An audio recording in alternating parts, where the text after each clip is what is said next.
What if Tank Davis, who can punch, who is a hell of a fighter, who is the top 10 pound-for-pound fighter, what if he lands a punch on this bigger guy's chin, right, who's not a professional fighter? What happens? They do it for real. Tank is highly capable of taking Jake Paul out. So the exhibitions that I like to see are ones that either I can mythically look at and say, wow, well, if he would have did that back when he was 10 years younger or 8 years or 12 years ago, he would have beat him. You understand me? Because we know boxing. If he hits you because he's so accurate, he's gonna drop you or put you to sleep. But like not necessarily power punch. Like Edwin De Los Santos is a hard hitter. He would even have a hard time with rollies. I'm not even kidding. A boxing great explains why Gervonta Davis beat Jake Paul in 3 rounds. Gareth A. Davis says that Gerv Davis didn't say much during the press conference or face-off and didn't respond to Jake Paul's insults about his height. He says that at first Tank looked like he didn't want to fight, as if he had been forced to do it. But he thinks that once the bell rings, Tank will use a lot of combinations to completely shut Jake up. He reminds me of a northern football fan being dragged to a shopping centre on a Saturday afternoon rather than being allowed to go to his favourite Liverpool seat. You'll relate to that, won't you? Yeah. It was almost like he'd been shackled and dragged there against his will. Even when they faced off, it was as if Jake Paul had a bad smell about him or something. He didn't want to get near Jake Paul. He didn't want to. I'm just going to plug this in as well. I just realised it's not plugged in. It's almost as if he didn't want to indulge anyone at all. Like he'd signed up against his will, and then. It's like he'd been signed up against his will. The agents and his manager and his handler had dragged him there without briefing him on what was going on and where it would be and what time it would take place.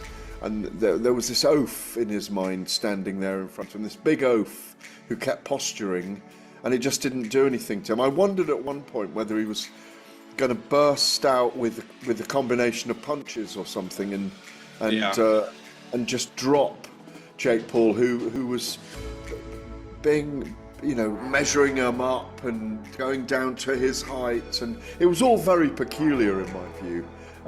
Like he really wasn't taking it seriously. Ryan Garcia isn't holding back when it comes to the fight between Jake Paul and Gervonta Davis. He says that the differences in weight and size are unfair and that they are a complete disrespect to the sport. He thinks it's more of a show to get attention than a real boxing match. Ryan believes that boxing is more about skill, legacy, and fair play than social media tricks. It feels strange to him to see a small fighter like Gervonta fight a naturally bigger fighter like Jake, especially since it's being sold as a sport. He says that the event sends a bad message to young boxers. Publicity and money may come before discipline and honor. Ryan doesn't find this fun. It's about keeping boxing's integrity. He thinks this fight is a shame for the art he has dedicated his life to. Mainly Jake's, and we're not falling for the Disney Channel bit no more. We're not falling for you're not a fighter no more. We're not falling for that. You're ranked as a cruiserweight and you're out here trying to fight a lightweight. And then on top of it, you were just talking about fighting Anthony Joshua. That doesn't make no sense. And I just felt like it was a disgrace to boxing, and kind of it was not a good move by Jake Paul. I understand people saying, Gervonta got to go get his money, blah, blah, blah. But, we're not talking about that shit. We're talking about the sport, bro. We're not talking about, you got to get that money, bro. Yeah, but everybody's open to criticism. That's the whole point of this media shit. Right. That's why they talk about basketball players. They don't talk about, LeBron's making too much. Nobody cares, bro. LeBron's missing the shot. He's missing the fucking shot. So at the end of the day, bro, I just thought it was a disgrace to the sport. Because on one end, you got the casuals, right? The casuals don't see the weight difference. They see Jake Paul and Gervonta Davis. Yeah. And if Gervonta Davis doesn't fuck up Jake Paul, they're going to think Jake Paul is some pound-for-pound champion type of fighter. Yeah. And to me, that's just it's tricking the public, and it's kind of bullshit, bro, at the end of the day. Because at the end of the day, if Gervonta was Jake Paul's size, we wouldn't even be having this conversation. There probably wouldn't even be a fight. Yeah, you know what I mean? So I just think that it's a disgrace to boxing. Well, we got to play devil's advocate, because people were saying, well, Ryan, you called out Jake Paul before too, so how would you say that? What do you have to say to the people that were saying that to you? I'm way bigger than Gervonta Davis. Gervonta Davis is 5'4", and his last fight was at 133. My last fight was 147. I walk around 170. So, I mean, 170 to 190, whatever, you know, however big is not too much difference. But you got Gervonta Davis, he's actually really small. Like, when I fought him, like, he's small. Yeah. So I just think it's a very unfair fight. Nobody was complaining when Jake Paul was fighting Julio Cesar Chavez. Right. Nobody was complaining when he's fighting Anthony Joshua. And I still think Jake Paul's a cool dude. But shit, he's called me out on my shit. I'm gonna call him out on his shit. But that's a fucking disgrace of a fight. Yeah. You know it. Just like Mike Tyson, look, he was a disgrace, but we accepted it. But he was 60 years old. I mean, Right. what the we talking about here? That's crazy. Veteran boxer Sean Porter sees this fight as a sign of where boxing is headed. He believes today's fighters, including Gervonta "Tank" Davis, are prioritizing quick money, brand deals, and social media fame over legacy and tough matchups. In Porter's view, legends once risked their records for greatness, but now the sport is shifting toward entertainment. He praises Tank's talent, but says it's being wasted on sideshows like a Jake Paul fight instead of legacy-defining bouts. For Porter, this isn't just about one fighter. It's a broader trend that, in his opinion, is slowly stripping boxing of its soul. How do you sort of see this scenario now for him? Yeah, I don't really know how to feel about it, what to really say about it. I've only been asked this when it's presented to me. That's when I think about it, and I can't really come up with a good answer for it. In a lot of ways, it doesn't make sense to me. Of course, we know the size differential, and the list goes on from there. I don't know, man. I think we're entering a generation now, or a phase now where fighters, I don't know if it's fighters, I don't know if he doesn't care about the legacy, or if he feels like this fight doesn't matter, I'll get back to the legacy. I just don't know. This is truly not, it's not a legacy fight, but of course it is a generational money fight, so. Many believe the issue isn't just with fighters, but with the audience itself. Fans now support the circus, often ignoring technically skilled boxers in favor of influencer drama. Analysts say social media's short attention span has shifted boxing from substance to spectacle, with most headlines focused on viral moments over real competition. Jake Paul isn't solely to blame. Audiences prefer chaos to craft. When fans watch mainly for trash talk and entertainment, serious fighters have less incentive to take real risks. As long as viewers keep buying into the spectacle, the line between sport and show will continue to blur. Has evolved to where it's at. I'll expand on that. For one, you have good fights where I'm not talking about these type of fights, crossover type of fight, former Disney guy, influencer stuff, not. And Jake Paul has really promoted himself and acquitted himself to the point where he's kind of a boxer. Now, he hasn't fought the top names, I get it, blah, blah, blah.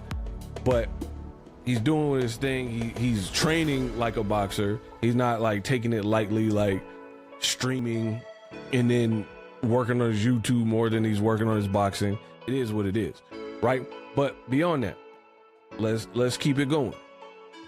I told you I'm about to really get unpacked. Subscribe to the channel.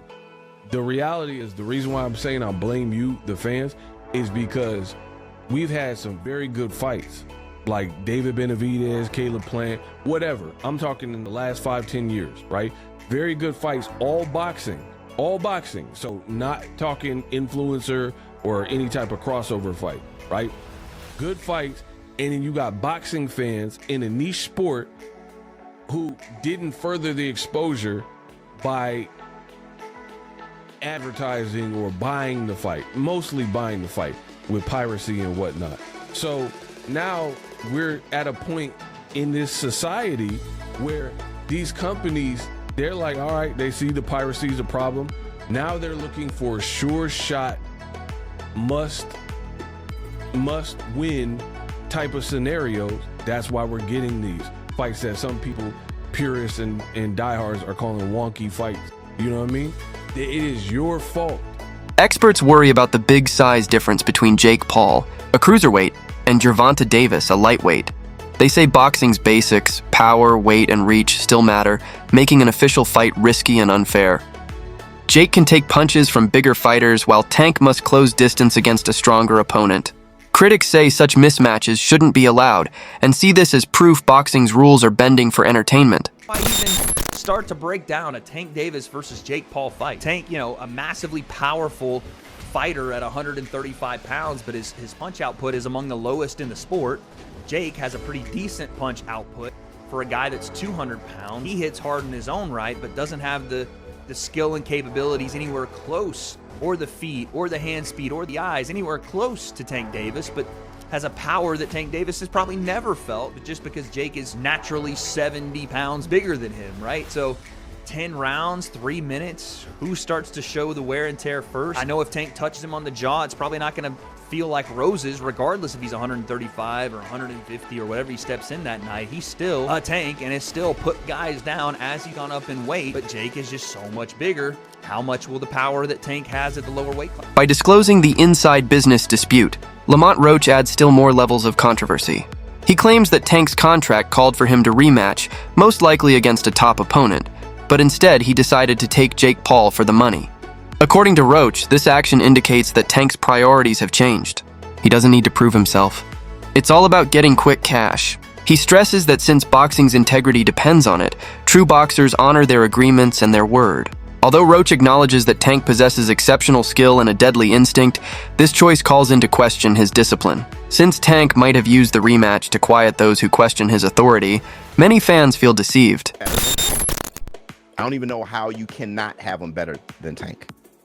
People question Tank's resume anyway. But if you make Tank take a knee and they don't call it a knockdown and you still get the draw, you beat him. You beat Tank. And then you dominate Pitbull, one of Tank's best wins. Bro, you better than him. The resume, listen, bro. I didn't say greater. I said better. The resume means politics. But Ryan was just saying it. Lamont Roach could have been on a back burner and they were holding him back, so he had to go down to 130. Doing the grunt work like Marvelous Marvin Hagler, waiting for his time to shine.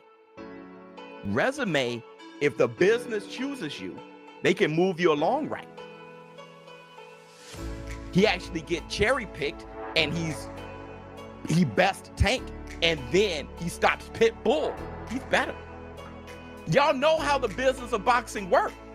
You just saw Terrence Crawford actually be the best fighter we've seen in decades. The man, Terrence Crawford, can arguably be better than Floyd Mayweather. Y'all saw the business shitting for all of his career, practically all of his career. And you see that he's better than Melo? What a surprise! We've been a guy coming from lightweight can beat Nello at super middleweight. By acknowledging Jake Paul's influence in the boxing industry, Max Kellerman balances the conversation. He claims that no fighter in the current period buys tickets or creates as much talk as Jake. Professionals continue to accept his proposals because they are unable to match his reach, not because they admire his abilities. Even seasoned champions want a piece of the attention that Jake is currently generating in the sport. Paulie Malagi and Kellerman also discuss if Tank's ability to knock out opponents will be useful against a more formidable foe.